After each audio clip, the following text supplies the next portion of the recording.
한국의 자랑스러운 영화 기생충이 아카데미 4관왕을 수상한 날 일본의 네티즌들도 솔직하게 축하해 주었습니다. 일본 언론에서도 실시간으로 중계도 해줬고 영화에 대한 해외 호평을 소개해 주었습니다. 그리고 바로 다음 날부터 미리 준비한 것처럼 기생충 특집 기사들을 쏟아내고 있습니다. 그런데 일본 언론들이 영화에서 주목하고 있는 것은 영화의 내용이나 의미가 아니었습니다. 바로 한국의 반지하 집에 엄청난 관심을 가지고 현장 취재와 사회적 분석과 토론까지 아주 난리가 났습니다. 신문 기사들의 제목들이 한국의 빈부격차에 외국이 놀라고 공감하다 뭐 이런 식입니다. 얼마나 이상한 기사들과 댓글들이 달리는지 한번 찾아보았습니다. 로이터 통신 일본어 온라인판에서는 이것이 반지하의 생생한 풍경이라는 헤드라인을 뽑고 영화에서 나오는 슈퍼마켓 주인 이종석 씨가 확실히 이곳은 경기가 안 좋다. 영화에서 내 인생을 보는 것 같았다. 라는 인터뷰를 소개했습니다. 반대로 성북동에 사는 박 사장이 사는 고급 저택이 엄청 많은 CCTV로 감시를 하면서 실제 빈부격차를 드러낸다라고 적고 있습니다. 아사히신문은 기생충이 그리는 한국의 빈부격차를 선진국에서 공감하고 있다 라고 제목을 쓰고 영화에 나타나는 한국 사회 문제를 해설하고 있습니다. 영화 기생충이 한국 사회를 고발하는 다큐멘터리 영화가 되어버린 것처럼 해설을 하고 있으니 얼마나 어이가 없는지. ANN 뉴스에서는 영화에 나오는 반지하는 과장이 아니며 현재 한국에는 전체 가구의 2%, 36만 가구가 그렇게 살고 있다고 소개하고 있습니다. 송명진이라는 청년이 인터뷰를 통해 반지하의 영화는 공감하는데 나는 부자에게 기생하지 않습니다. 라는 인터뷰도 소개하고요. 극복하기 어려운 양극화의 확대로 한국 사회의 문제가 심각하다고 마무리했습니다.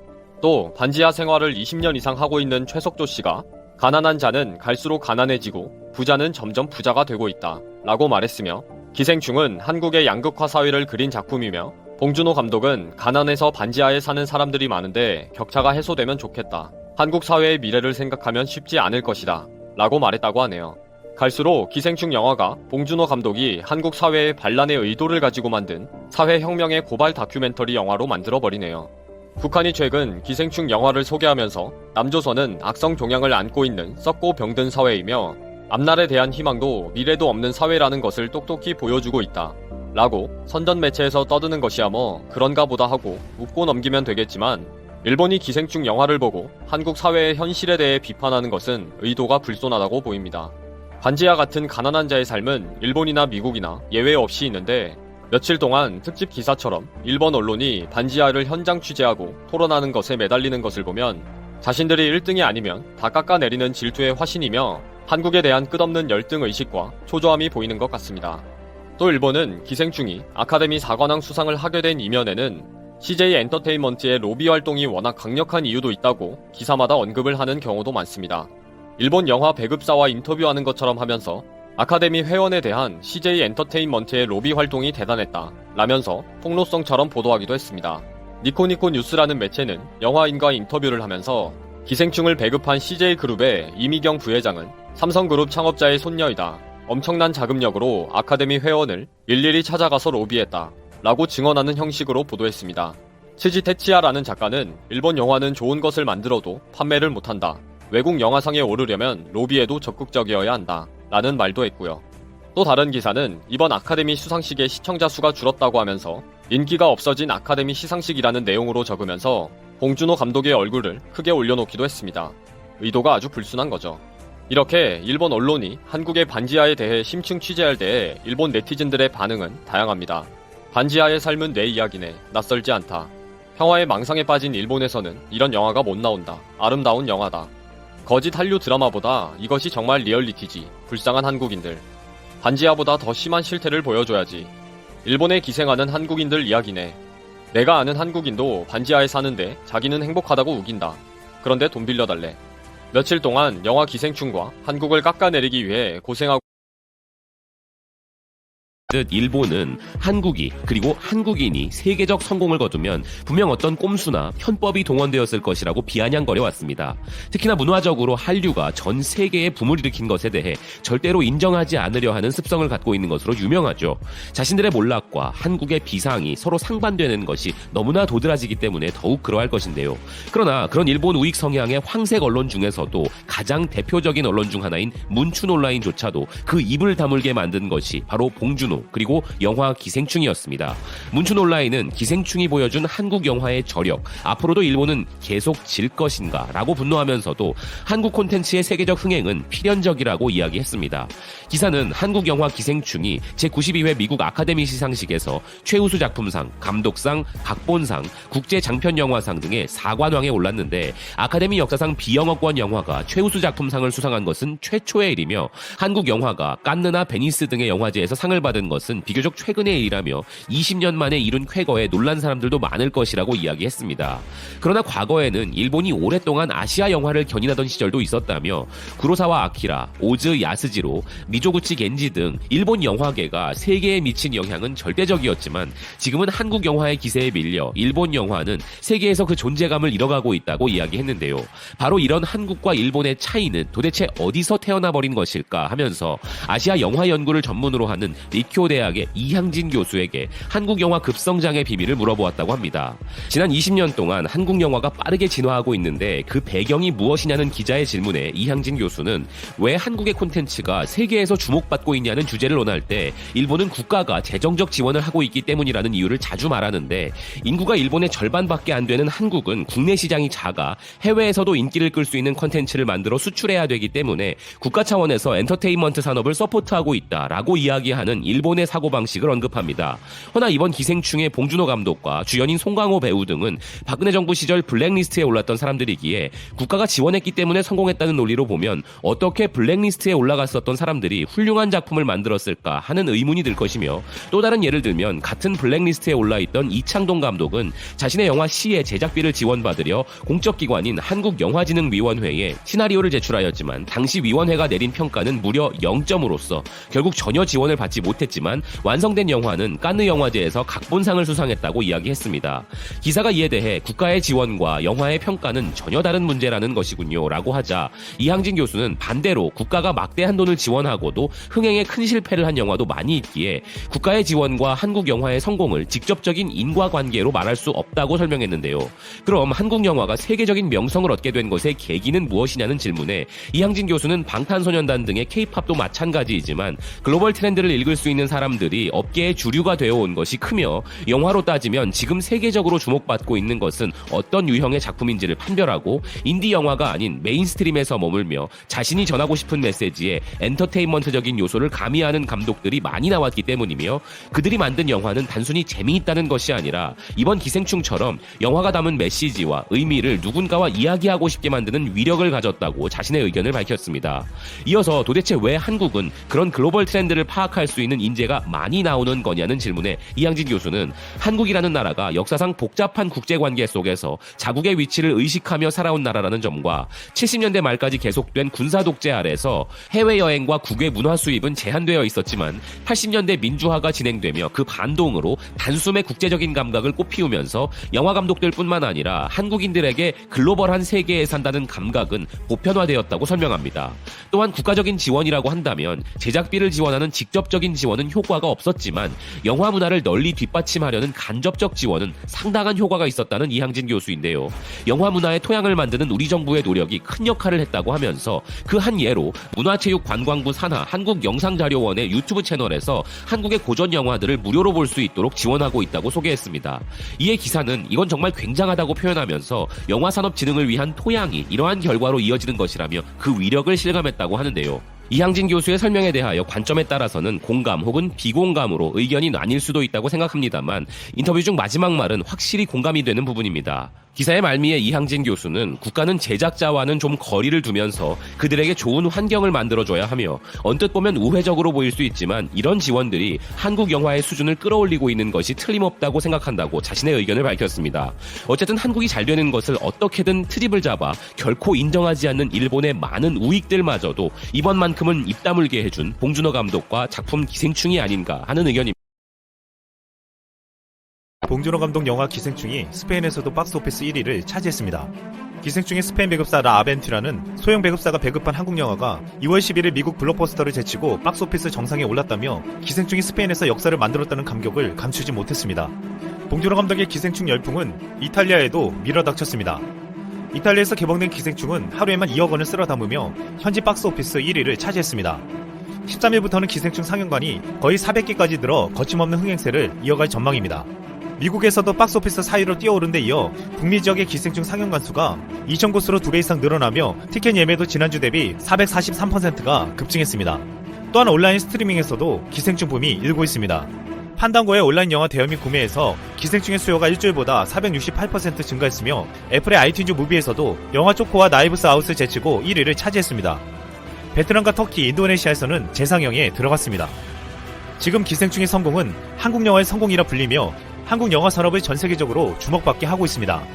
특히 일본에서는 왜 우리는 기생충과 같은 영화가 나오지 못하냐면서 한탄하고 있습니다. 일본 네티즌들은 한국은 국가 차원에서의 지원과 CJ와 같은 대기업의 투자가 있었다면서 부러워했습니다. 한국을 부러워하는 일본은 전 세계 3위의 거대한 영화 시장을 가지고 있지만 최근 일본 영화 산업은 하락의 길을 걷고 있습니다. 기생충이 아카데미를 석권하자 한 일본 네티즌은 음악에서는 BTS에게, 영화에서는 기생충에게 한국에 추월당했다며 보는 사람으로 이런 화제는 너무 부럽고 억울하다고 표현했습니다. 또 다른 네티즌은 지금 일본 영화는 한국에 비해 10년 이상 뒤처진 인상이 있다며 지금 일본 영화로는 아카데미상을 수상할 실력이 없다고 말했습니다. 일본이 왜 이 같은 처지가 되었고 처참한 평가를 받게 되었는지 지금부터 살펴보겠습니다. 한때 일본은 독창적이고 실험적인 작품들을 시도하는 영화들이 쏟아져 나오는 시장이었습니다. 1950년대 등장한 구로자와 아키라는 영화 라쇼몽으로 베니스 국제영화제에서 최고상인 황금사자상을 수상하기도 했습니다. 구로자와 아키라 이외에도 1950년대부터 1960년대 일본에서는 걸출한 감독들이 등장하며 영화계 황금기를 이룩했습니다. 그런데 일본 영화는 점점 경쟁력을 잃어가다 2000년대 들어서는 눈에 띄게 쇠퇴하게 되었습니다. 업계 전문가들이 꼽는 가장 큰 이유 중에 하나로 제작위원회의 존재를 들고 있습니다. 2019년 7월 발간된 아시아 영화 연구에 따르면 다양한 요인 가운데 제작위원회가 일본 영화 산업을 침체기로 들어서게 만든 주요 원인으로 꼽았습니다. 일본 영화는 제작위원회가 형성되어 다양한 사업 분야에서 모인 각 회사들이 단기적으로 조합을 만들어 영화에 공동으로 투자하고 사업을 진행하고 있습니다. 이런 방식은 쉽고 안정적으로 거액 제작비를 마련할 수 있으며 리스크를 분산하여 흥행 실패에 대한 부담을 줄일 수 있다는 장점이 있었습니다.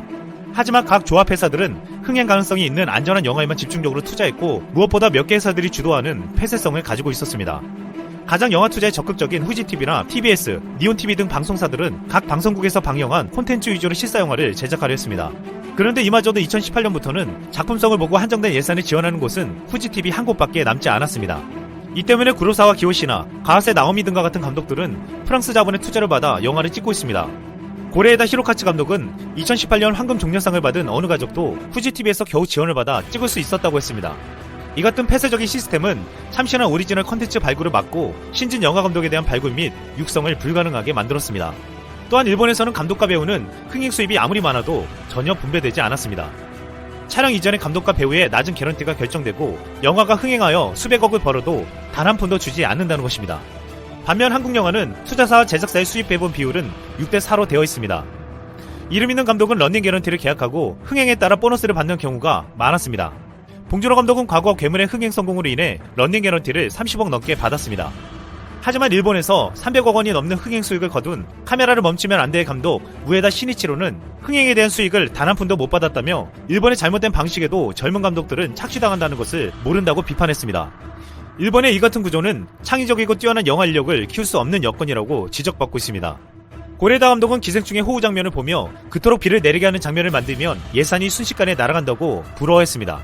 이런 영화는 현재 일본에서 만들기가 힘들다고 하며 일본은 영화뿐만 아니라 국가예술에 지원을 하지 않는다고 지적했습니다. 많은 네티즌들이나 전문가들은 고레다 감독의 말처럼 국가 지원이나 영화 산업 시스템을 문제로 들었지만 진짜 본질적인 문제는 따로 있다는 말이 나오고 있습니다.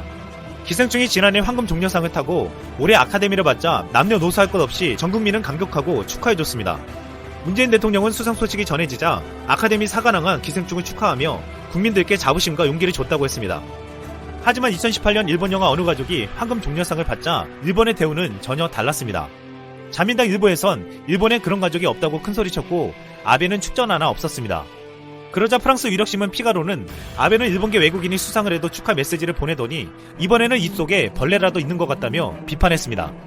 아베를 비롯한 일본 자민당의 태도는 지금 일본에서 영화가 왜 안 되는지를 여실히 보여주고 있습니다. 지금의 일본 아베 정권은 여론을 통제하고 국민들이 자유롭게 의견을 표출하는 것을 막고 있습니다. 이로 인해 방사능에 대한 정보를 통제하고 일본 경제와 사회의 맨얼굴을 숨기려고 하고 있습니다. 일본의 수많은 네티즌들이 한국 영화 기생충이 성공한 데는 정부와 기업들의 투자와 지원이 있어서라고 했지만 지금 한 게시판에서 한국인이 일본어로 쓴 글이 화제가 되며 이 같은 일본인들의 생각을 정면으로 반박하고 있습니다. 이 글에서는 한국 영화의 발전이 국가가 지원해서 발전한 것이 아니라 그동안 감독과 배우와 영화인이 국가의 억압이나 사회 부조리에 대해 말하고 목소리를 높이는 것을 멈추지 않았기 때문이라고 했습니다. 그러면서 과거 정권에서 기생충을 만든 봉준호 감독은 블랙리스트에 올랐고 투자사 CJ의 이비경 부회장은 자리에서 쫓겨나기도 했다고 했습니다. 송강호도 과거 정부의 비판적인 문학의 인사로 분류돼 2년 동안 한 통화의 섭외 전화를 받지 못하기도 했다고 실토했습니다. 2017년 인터뷰에서 송강호는 이제 자신이 작품을 읽고 제일 먼저 드는 생각이 이 작품은 또 정부에서 싫어할 내용 같다는 자기 검열을 하다 보니 심리적인 유축감이 들었다고 고백했습니다. 외신들은 이를 두고 블랙리스트가 이어졌다면 기생충은 없었을 것이라며 한국 민주주의의 승리라고 평가했습니다. 우리는 영화 안에 예술적인 자유를 누리며 어떤 압박에도 목소리 힘을 잃지 않았습니다. 한국은 그 목소리를 끝까지 지켰지만 일본은 어느 순간 그 목소리를 잃고 더 이상 소리를 내지 못하게 되었습니다. 결국 일본 영화는 투자나 지원 등 여건이 안 좋아서 쇠퇴하는 것이 아니라 자유롭게 말할 수 있는 목소리를 잃었기 때문이라는 것이었습니다. 한국의 민주주의는 영화뿐만 아니라 살아있는 역동적인 힘을 지니고 있고 지금 전 세계를 향해 힘있는 메시지들을 던지고 있습니다. 다소 자국 중심적이며 보수적인 일본 언론들조차 한국이 미국을 감동시켰다며 극찬을 이어가고 있습니다. 게다가 일본 현실을 적극적으로 비판까지도 하는데요. 다음의 문구를 보면 더욱더 와닿습니다. 일본에서는 왜 이런 작품이 못 나올까요? 그것은 일본 관객의 태도에 있습니다. 한 일본 매체의 말입니다. 이와 같은 논의를 일본에서 하는 것은 금기시되어 있는 일입니다만 일본의 주요 언론 중 하나인 마이니치에서 이러한 취지의 사설이 게재되니 적지 않은 논란을 일으킵니다. 일단 일본은 오스카상 시상 후 영화 기생충에 대해 평가절하하는 모습이 역력했기 때문인데요. 실제 일본에서는 한국의 오스카상 4개 부분 중 주요 부분을 휩쓸며 파란을 일으키자 이번 오스카상은 사회자도 없고 어수선하다. 기생충이 그 정도는 아니다. 라며 평가절하했습니다. 그런데 이런 상황에 다른 나라도 아니고 미국의 가치관을 한국이 흔들어놨다는 뉴스는 그야말로 쇼크라는 것입니다. 마이니치는 미국적 가치관을 움직였다라는 제목의 사설을 싣고 공 감독의 기생충이 미국 영화계 최고의 영예인 작품상에 선정됐다면서 변화의 물결을 느끼게 하는 사건이라고 평가했습니다. 그러면서 독특하면서 한국 영화가 미국 사회를 감동시킨 예리한 해석까지도 곁들이는 모습이 나오는데요.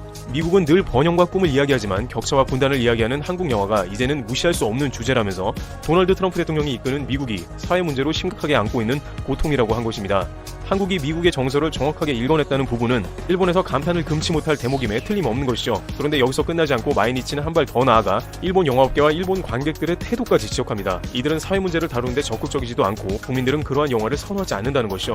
결국 그러한 태도가 일본 영화계를 도태시켰다는 것입니다. 한국이 미국을 감동시킨 것도 껄끄러운데 자국의 국민까지 비판하니 충격의 연속인 것이죠. 이와 관련해서 일본에서는 이제 일본은 여러 가지로 막혀버린 상태라고 일침을 놓습니다. 일단 문화 자체가 문제인데 일본에서는 부끄러움을 감추고 수치라고 여긴다는 정서가 있다고 전해집니다. 봉준호 감독의 기생충이 한국의 최하층 서민들이 겪는 문제를 다루고 사회의 치부를 드러낸 것과는 정반대죠. 한일 간 역사 가운데도 명백한 잘못을 인정하면 양국 관계가 훨씬 나아지고 일본도 발전할 것인데 자신들의 과오를 숨기려고 들면서 정반대로 오히려 미화시키는 정서와 비슷한 맥락이죠. 실제 일본 영화들을 살펴보면 일본 내부의 사회 문제를 그리는 영화는 거의 볼 수가 없습니다. 2014년 일본 자체 아카데미상 작품상을 비롯해 8개 부분을 수상한 영화는 영원의 제로였습니다. 해당 영화는 가미카제를 소재로 한 영화로 전쟁을 미화한다는 비판을 국외에서 받았습니다. 그러나 일본 내부에서는 제로센이라는 자살 특공 비행체를 오히려 일본의 과학과 기술의 상징으로 미화했습니다. 일본의 젊은이들은 전쟁의 실상을 안다기보다는 멋지다, 그 당시 최고 항속 능력을 보유한 비행기라는 반응을 보이면서 1940년대 일본의 우월한 기술에 감탄을 하고 있다는 것입니다. 아베 총리의 가미카제로 논란이 된 영혼의 제로에 대한 감상평을 보면 더욱 일본의 정서가 느껴지는 것입니다. 아베 총리는 조종사가 전사하는 맨 마지막 장면은 목이 메일 정도로 감동스러웠다며 극찬했습니다.